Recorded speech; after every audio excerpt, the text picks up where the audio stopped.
Photo Equipment, Part 4, Camera, Presentation for the Advisor.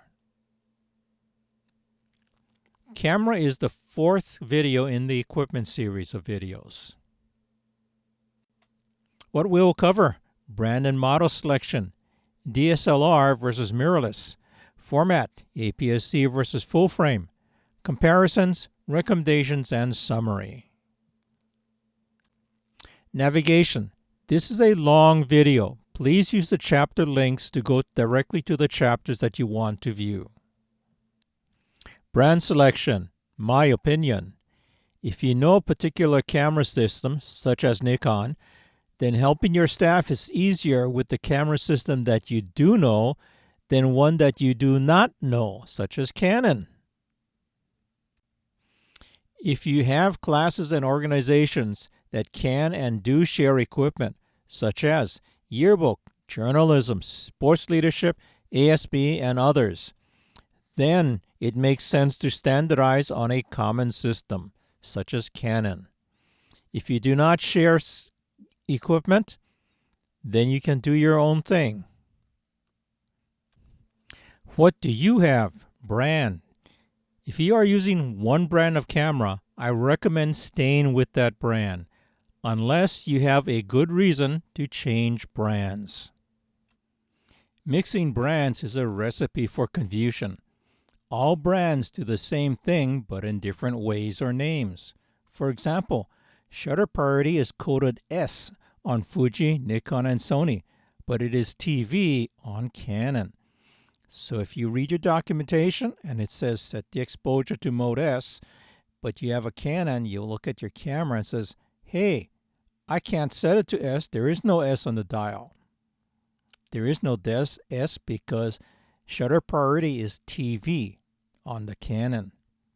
In general, you cannot use lenses from one brand on another brand camera. For example, you cannot mount a Canon lens on a Nikon camera. So what happens?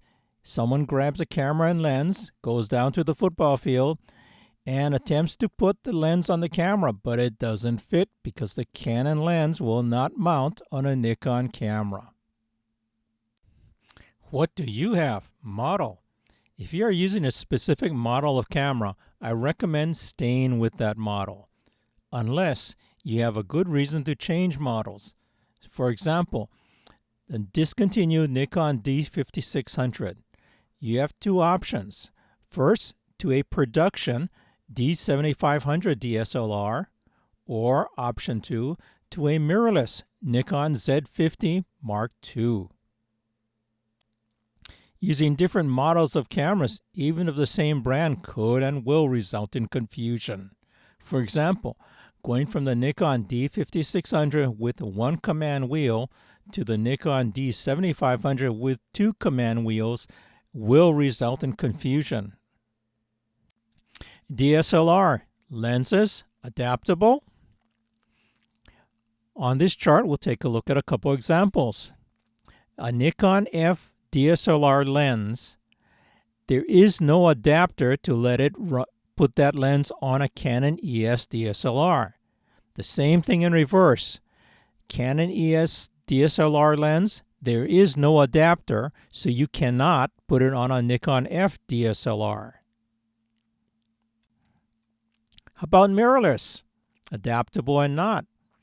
Canon ES dSLR lens, with an ES to RF adapter, it can be mounted on a Canon RF mirrorless camera.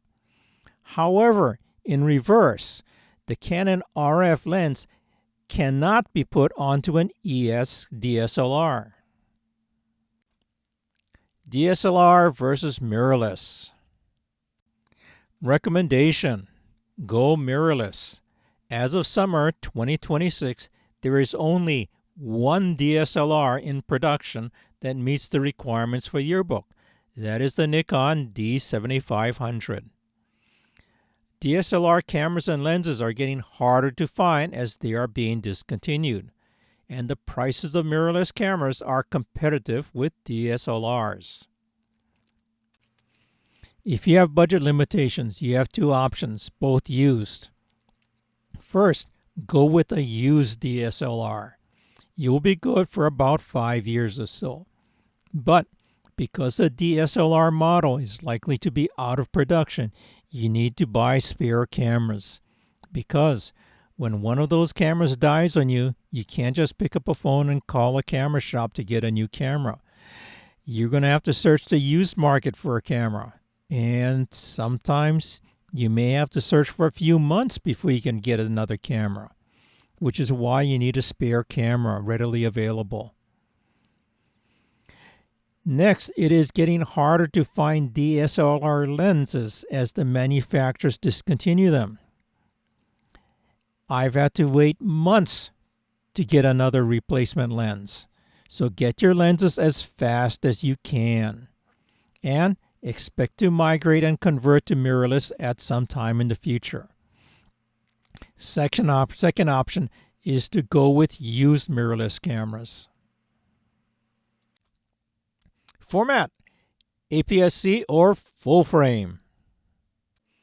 APS-C versus full frame, crop factor. What does this mean? It is the difference in the sensor sizes between the APS-C sensor and the full frame sensor. It is approximately 1.5x, which is why they call it a crop factor. What does that mean? On an APS-C camera, if you put a 200mm lens, you go to a full frame camera, you will need a 300mm lens to get the same image coverage. The problem: your longest affordable f2.8 lens for the football field at night is the 70-200 2.8. There is no equivalent 100-300 2.8 lens for a full frame camera. The Canon 100-300 2.8 lens is a $10,000 lens, way out of your budget. The Sigma 120-300 2.8 is out of production. Mirrorless APS-C versus full frame. APS-C cameras. Nikon is lagging in the APS-C line with only the one Z50 Mark II.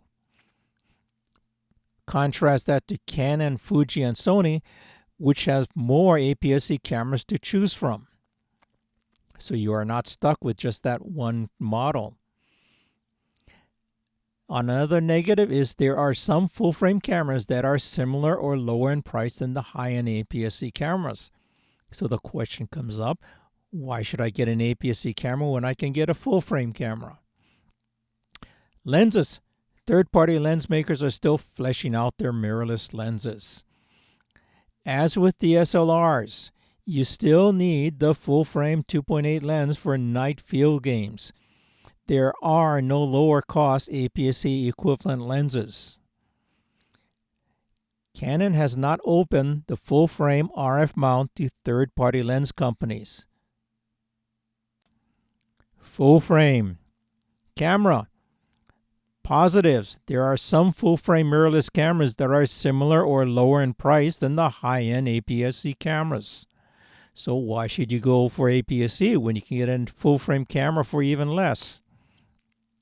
But full-frame cameras are generally bigger and heavier than APS-C cameras.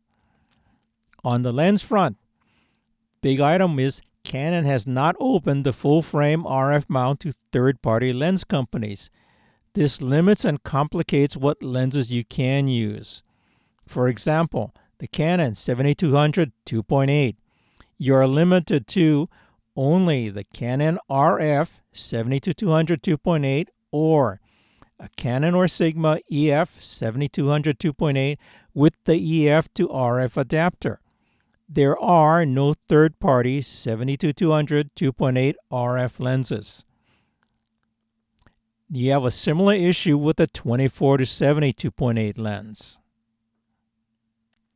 For DSLR, the former recommendation to go APS-C is no longer clear. For APS-C cameras, there is a limited selection. There is only one practical APS-C DSLR cameras. All the others have been discontinued or does not qualify. Then there is no price advantage. Prices of full-frame DSLR cameras continue to drop into what used to be APS-C pricing. Lenses. As DSLR lenses are discontinued, your only source for some of the APS-C lens is the used market, or to use the more expensive full-frame lenses. Full-frame cameras. Positive for going full-frame is the price of full-frame cameras continue to drop in what used to be APS-C pricing. But full-frame cameras are generally bigger and heavier than APS-C cameras, sometimes significantly heavier. Caution. Camera caution. When you buy a camera, you have to read and understand the specs. One of the most important spec for sports and yearbook is to have a camera with a high maximum ISO level, ideally 25,600 or higher. The reason: many sports are played under low light conditions, such as outdoor field sports at night under lights and gym sports, and in the theater or performing arts center because it can be quite dim in there.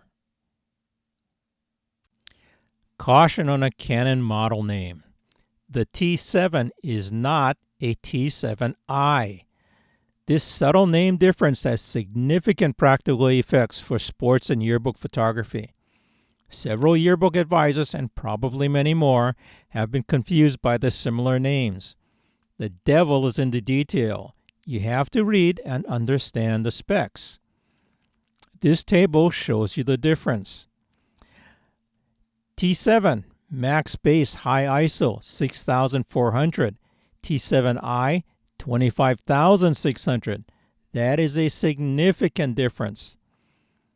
The T7 has an extended ISO that'll push it up to 12,600, but it's still short of the 25,600 of the T7i. Next is the frame rate. T7 is only 3 frames per second.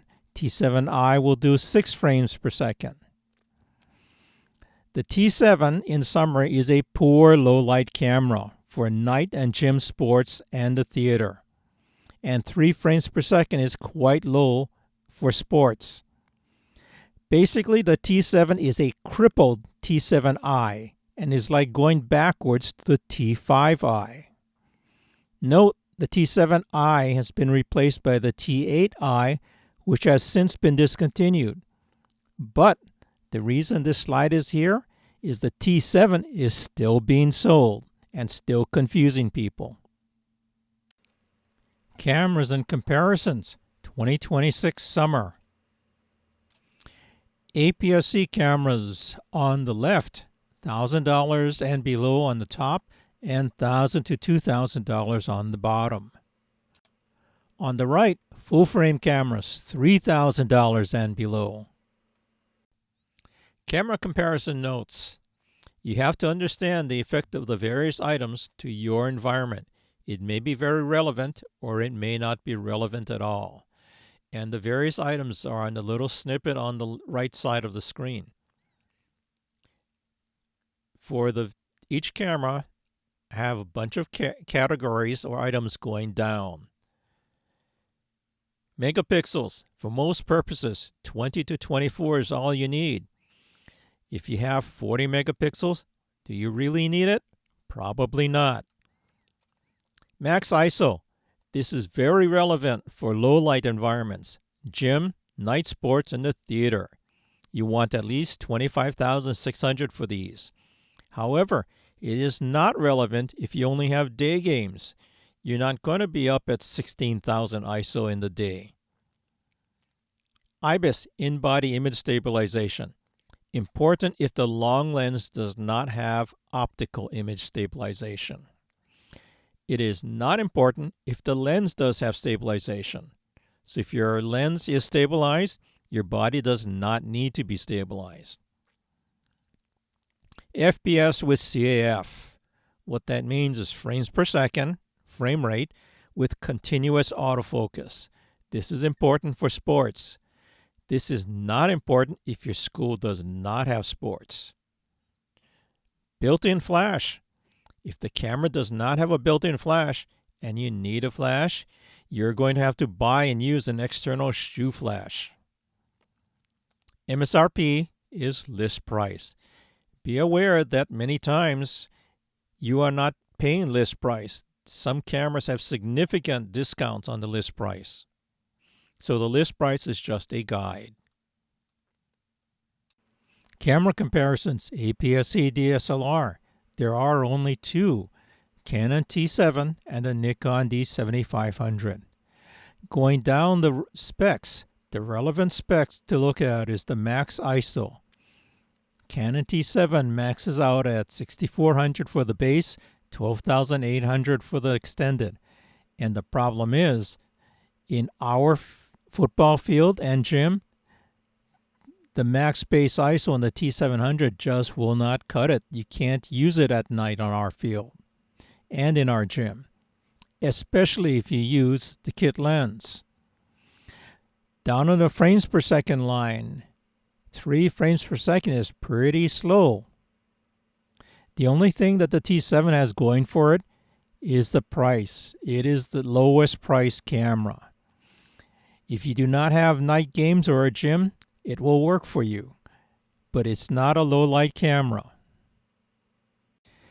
Camera comparisons, APS-C mirrorless, $1,000 and below. We have 5 cameras in this category: Canon R100, R50, Fuji XM5, X-T30 Mark III, and the Sony A6100. Relevant lines, max base ISO, 12,800 for the Canon R100 Fuji and both Fujis. However, their extended ISO takes them up to the 25,600, so you are safe there. IBIS, basically none of them have IBIS. They rely on the in-lens stabilization, not the in-body. So the lens has to have stabilization within it. Next item down, frames per second. The weak one here is the Canon R100, only 3 frames per second. Just like the T7 DSLR, it's pretty slow. Going down, next item down. All the cameras except the Fuji XM5 have flash. So the problem is, if you have the XM5 and you go to someplace where you need a flash, you're going to need an external flash. Price-wise, the Canon R100 is the cheapest of the bunch, and the Fuji X30 Mark III is the most expensive. Camera comparisons, APS-C, mirrorless, $1,000 to $2,000. You're going to notice something interesting here in the bottom of the screen. Some of these cameras were in the sub $1,000 mark. In the last year, their MSRP bumped them up from below $1,000 to over $1,000. So some of these are just over $1,000, which is why they moved from the sub 1,000 category to the 1,000 to 2,000 category. So here we've got two cameras from Canon, 5 from Fuji, 2 from Nikon, and 2 from Sony. All of these are mirrorless. Down on the megapixel line, they have 3 cameras with 40 megapixels and 1 with 32. So you've got some pretty hefty resolution here. Max ISO, similar to the sub $1,000 cameras, the Fuji cameras have base max ISO of 12,800, but their extended will take them beyond 25,600. IBIS. Some of these have IBIS, some do not. The Fuji X-T30 does not, the Nikon Z50 Mark II does not, and the only Sony A6400 does not. For those cameras, you will need optical stabilization. So a stabilization in the lens.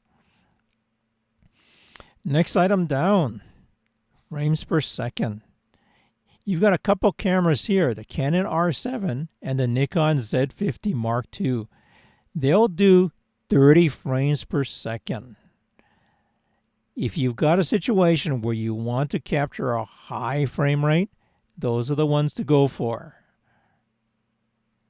But be aware, when you crank it up like that, you've got a lot of pictures to sort through. Next item down, flash. 3 of these cameras do not have a built-in flash, which means if you need a flash, you're going to have to put an external flash on your camera. Weight. There's not too much difference in the weight. The heaviest cameras are the R7 and the Fuji X-T5, but they're only a few ounces heavier than the lightest cameras. Price-wise, as I mentioned before, some of these cameras have just cropped over the $1,000 mark, and the highest price camera here is the Fuji X-T5 at $2,000.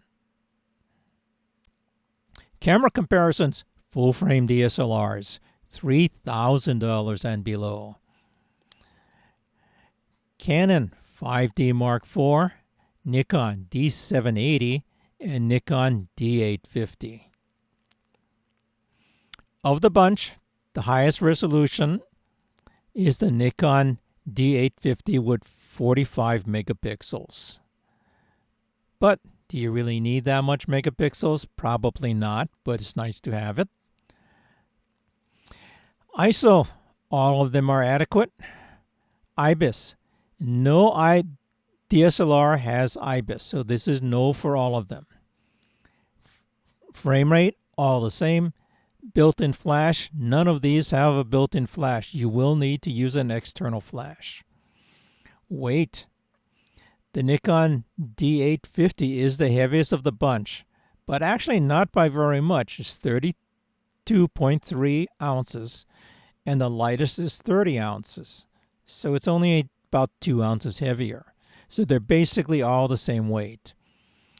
Price-wise, the Nikon D850 is the highest, but I've seen discounts. So if you look at the selling price, the Canon and the 850 are selling at the same price, about $2,000. Now look at the Nikon D780. The regular price is $2,150, but it sells sometimes for down at $1,500. That is where some of the higher end APS-C cameras used to be. So you're basically for the same price, you can buy a full frame camera. Camera comparisons, full frame mirrorless. Here we have the similar comparisons going across cameras. 5 Canon cameras, 3 Nikon cameras, and 3 Sony cameras. Going down from the top, difference on megapixels, you've got 5 cameras at 30 megapixels or more. Nikon Z7 is up at 45. But again, do you need that much resolution? Probably not, but it's nice to have. ISO, all of them can handle whatever you need, so no worries. IBIS, Canon RP and the RX do not have IBIS for stills. They only have that for video. So if you shoot stills, you do not have IBIS. You will need optical image stabilization. Next line down, media. That is something that's not on the other cameras. In this case, it is because we have several cameras that use the CF Express card, which is why we have that mentioned here, because that CF Express card can be pretty expensive. But it allows for faster writes. Frames per second. Canon RP is down at 4 frames per second. That will constrict you when you're shooting sports. 40 frames per second, Canon R8, R6 Mark III, R6 Mark V, and 30 for the Nikon Z5 Mark II and the Sony A7V. None of these cameras have a built-in flash, which means you need an external flash for these cameras. Weight-wise, Lightest ones are down at about 16, 17 ounces. Heaviest ones are about 24, 25 ounces. MSRP. Canon RP is the cheapest. Sony a7 V is the most expensive at $3,000. Purchase alternatives. Those without legacy gear, I recommend you go with a mirrorless camera. Those with legacy DSLR gear, you have three options. Stay with DSLR, stop buying DSLR and start a migration from DSLR to mirrorless, or start replacing your DSLRs with mirrorless. Eventually, you will have to go mirrorless. So you're not going to be able to stay DSLR for, let's say, longer than about 5 years or so. You eventually, as you start getting to a point when your DSLR gear is not supportable, you can't get lenses or you can't get replacement cameras, you're going to have to go mirrorless. Recommendation: go mirrorless. Why? Because there is only one viable production APS-C DSLR below $1,000. That is the Nikon D7500. DSLR cameras and lenses are being discontinued, and it is getting harder to find the cameras in the used market. It is also hard to find the lenses in the used market. If you currently have DSLR cameras and are using them, get a spare or two while you still can. That is because when I've gone searching for a spare camera, sometimes I've had to wait because the camera's not available on the used market.